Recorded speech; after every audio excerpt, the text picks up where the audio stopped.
ici c'est un endroit où les gens réfléchissent, où les gens travaillent. C'était précurseur, hein. Il faut se rappeler, il y a 4-5 ans, c'était une passoire thermique ici. C'était quoi? C'était consommateur de... Ah bah oui, c'était une passoire énergétique. Ah oui, une passoire énergétique. Vous imaginez bien ce type de bâtiment à l'époque. Vous avez tout refait. Ah ouais, aujourd'hui on a eu tous les labels déjà qui étaient... Maintenant ça date de 2019 je crois. 18, voilà. Ça vit bien. Moi ce que j'adore c'est que on est dans un quartier où au départ il fallait venir s'installer ici. Et puis on est aussi dans l'histoire de la mixité, etc. sur les immeubles autour. En plus il y a ce jardin aujourd'hui. Oui, enfin, en tout cas, c'est agréable pour bosser. Il y a un espace de coworking, il y a plein de gens qui travaillent. Un architecte très connu, il y a même du résidentiel ici. Oui, il y a 3 appartements aussi dans le secteur, parce que c'était pour la petite histoire l'appartement de l'amiral, puisque ici c'était le bâtiment des affaires maritimes. Alors l'UP13, racontez-nous, c'est un collectif d'entrepreneurs. L'UP13, c'est ni plus ni moins que la représentation du MEDEF sur le territoire. Donc ici, c'est le plus grand MEDEF territorial de France, parce que c'est 13 000 entreprises. Et 13 000 entreprises adhérentes. Ouais, c'est énorme. C'est énorme.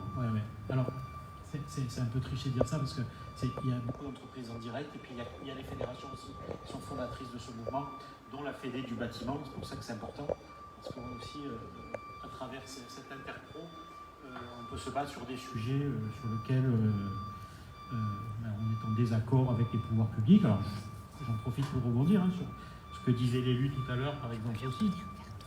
C'est difficile d'être en désaccord avec des gens qui nous disent ce genre de choses. Qui c'est qui est contre la transition énergétique? Personne. Voilà. Qui est contre le fait d'être plus vertueux, de rénover, etc. Donc en fait, ce discours, moi je l'entends, il m'énerve. Oui, parce que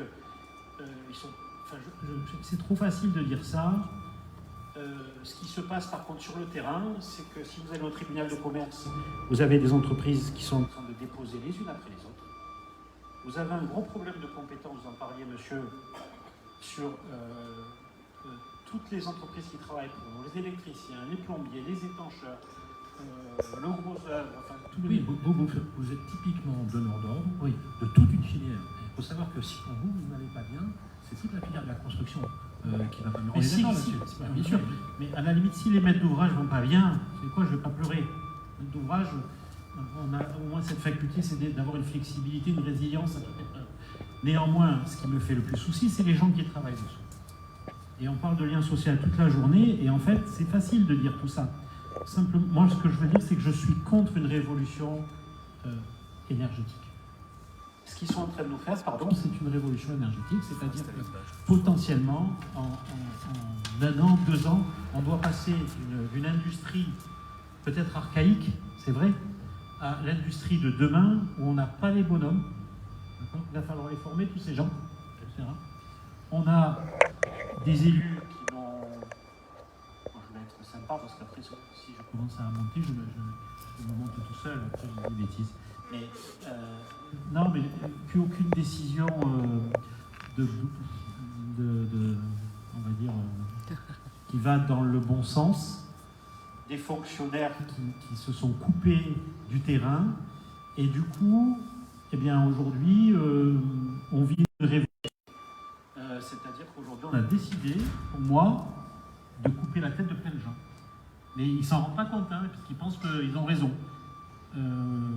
Alors c'est bien français, hein, en 1792, 13, il s'est fait couper la tête, hein, et il y a d'autres pays qui sont par contre qui ont fait une transition un peu plus... Les Anglais ont gardé la monarchie, et puis ils ont un système parlementaire. Ben, nous on a décidé de couper la tête à une industrie.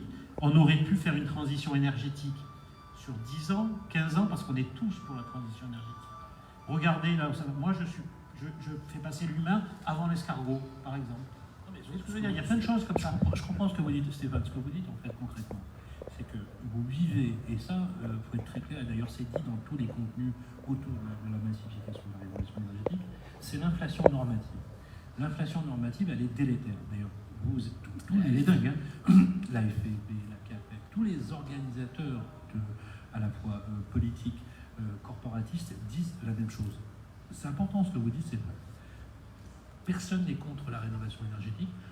absolument personne. Au contraire, c'est même génial hein, ce qui se passe. Et puis c'est un formidable levier de croissance pour plein de choses. On est plutôt dans la méthode. Ce que vous décriez, justement, c'est la méthode. Mais je voudrais que vous reveniez sur un point.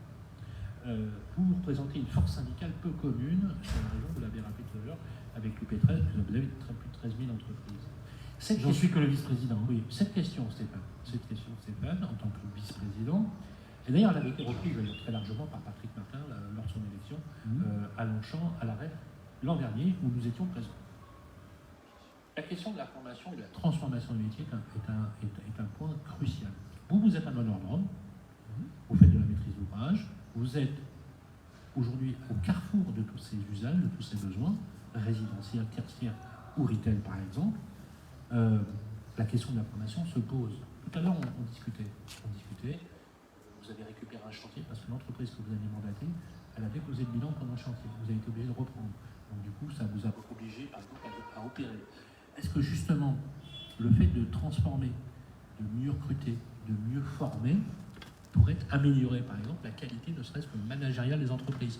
Parce que le problématique de ces petits entrepreneurs, c'est qu'ils n'ont pas toujours les mêmes moyens qui sont donnés aux grandes entreprises pour gérer, pour administrer leurs entreprises. C'est quoi votre point de vue là-dessus? Depuis le début, voilà, donc nous sommes en direct de notre forum sur la rénovation énergétique qui se passe chez Citéfab, où nous avons des tas d'invités qui vont parler toute la matinée sur la rénovation énergétique. Et donc nous sommes ravis d'accueillir cette web radio chez Citéfab. Il fait beau, on a un extrêmement beau jardin pour accueillir comme ça un plateau que vous voyez derrière moi, un plateau radio. Nous sommes un coworking dédié aux professionnels de la fabrique de la ville et nous sommes ravis d'accueillir donc Batimat, Renodays qui commence par notre territoire chez Citéfab. Donc en ce moment vous avez Stéphane Pérez qui parle au micro en direct et vous pourrez avoir la suite sur les Bati Radio. Je vous laisse vous connecter sur tous ces moyens de communication que nous serons ravis de transmettre aussi à notre réseau.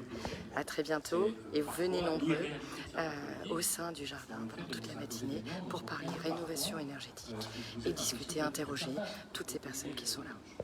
Aussi sans porter de jugement, il me semble qu'aussi pour les entreprises,